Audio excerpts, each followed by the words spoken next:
একটি বিরল প্রজাতির পাখি উদ্ধারে মালদার গাজলের হোসেনপুর এলাকায় চাঞ্চল্য ছড়ায়। এক পক্ষীপ্রেমীর অভিমত, এটি প্যালাস গাল। রাশিয়া থেকে মঙ্গোলিয়া পর্যন্ত শীতপ্রধান অঞ্চলেই বসবাস এদের।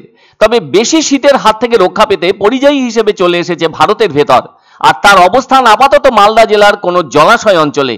জানা গেছে, গাজলের করকচ গ্রাম পঞ্চায়েতের হোসেনপুর এলাকার এক মাঠে বিরল প্রজাতির এই পাখিটিকে ছুটোছুটি করতে দেখেন স্থানীয় এক কৃষক। তিনি বুঝতে পারেন পাখিটির হয়তো কোনো শরীর খারাপ হয়েছে, ফলে মাঠ থেকে উদ্ধার করে তিনি তার বাড়িতে নিয়ে আসেন। সেই সাথে তিনি আর যাই হোক যত্ন শুরু করেন। একটা অদ্ভুত ধরনের পাখির দেখা মিলেছে এমন খবরের ভিত্তিতে এক পক্ষীপ্রেমী সংস্থার সদস্যরা হোসেনপুর এলাকায় ওই কৃষকের বাড়িতেই চলে আসেন। সবকিছু দেখার পর তারা পাখিটিকে উদ্ধার করে নিয়ে গিয়ে শেষে আদিনা ফরেস্টের আধিকারিকদের হাতে তুলে দেন। এরপর ওই পক্ষীপ্রেমী সংস্থার এক সদস্য জানান, বিরল প্রজাতির ওই পাখিটির নাম প্যালাস গাল, যা কিনা রাশিয়া থেকে মঙ্গোলিয়া পর্যন্ত বিস্তীর্ণ শীতপ্রধান অঞ্চলেই প্যালাস গালদের মতো পাখিদের বসবাস। তবে প্রচন্ড শীতের হাত থেকে বাঁচতে অন্যান্য পরিযায়ী পাখিদের মতো এরাও চলে আসে ভারতে। হয়তো এরা বড় দলে এসেছিল, কিন্তু কোনো কারণে দল ছাড়া হয়ে এই পাখিটি গাজলের হোসেনপুর অঞ্চলের মাঠে রয়ে যায়। পক্ষী প্রেমীদের অভিমত, ওই পাখিটি অসুস্থ আছে, ওর ঠিকমতো শুশ্রূষা প্রয়োজন। ফলে বন দপ্তরের হাতে পাখিটিকে তুলে দেওয়ায় তারাই পাখিটির চিকিৎসা করিয়ে সুস্থ করে তুলবেন বলে তারা জানান। তারপর চেষ্টা করবেন পাখিটির মূল গন্তব্যের পথে ছেড়ে দিতে। আর পাখিটি যদি একান্তই যেতে না চায়, তাহলে এই আদিনার জঙ্গলের ভেতর অন্যান্য পাখিদের এলাকায় ছেড়েও দেবেন তারা। ওই পাখিটির আসল নাম গ্রেট ব্ল্যাক হেডেড গাল বা প্যালাস গাল। একমাত্র প্রজননের জন্য তারা ভারতে আসে। সেই হিসেবে এই পাখিটি ভারতের পরিযায়ী পাখি। আসলে আদিনা ডিয়ার পার্কে বন দপ্তরের হাতে তুলে দেন পক্ষীপ্রেমী সংস্থার সদস্যরা। তবে রবিবার করকচ গ্রাম পঞ্চায়েতের ভেতরে থাকা হোসেনপুর গ্রামের কৃষক দ্বিজেন রায় ওই পাখিটিকে মাঠ থেকে তুলে নিয়ে এসেছিলেন তার বাড়িতে। আর পাখিটি যেহেতু হাঁসের মতো অনেকটা দেখতে, সেজন্য তিনি খাবার হিসেবে গেরি গুগলি দেন পাখিটির সামনে।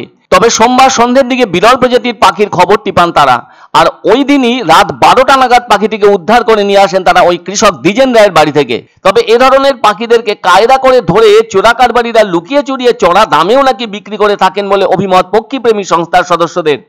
তবে এতে আর যাই হোক, পাখিটি বন দপ্তরের হাতে পড়ায় তার যতটা সম্ভব চিকিৎসার প্রয়োজন, সেই চিকিৎসা মিলবে বন দপ্তরের অধীনে থাকা চিকিৎসকদের কাছ থেকে। তবে এই বাংলার ভেতর এমন অনেক পাখির বসবাস রয়েছে যাদের সকলের নাম জানা অসম্ভব। কেননা পাখিগুলিকে আশেপাশে দেখতে পাওয়াও যায়, কিন্তু তাদের ঠিকমতো চেনাও মুশকিল হয়ে ওঠে। যার মধ্যে ঝুটি ভারুই, রামগাংড়ো, তুলিকা, গুপিগলা, নীল কটকটিয়া, বাপ্পাতি, দুক্কা, জঙ্গলিকাবাসী, লটকন, তালচোঁচ, অরাবিল, লিপড়া, চশমা পাখি, কানাকুকো, নলঘোঙ্গা সহ এমনতর অনেক পাখি বাংলার আকাশে উড়ে বেড়ায় এবং এখানেই বসবাস তাদের।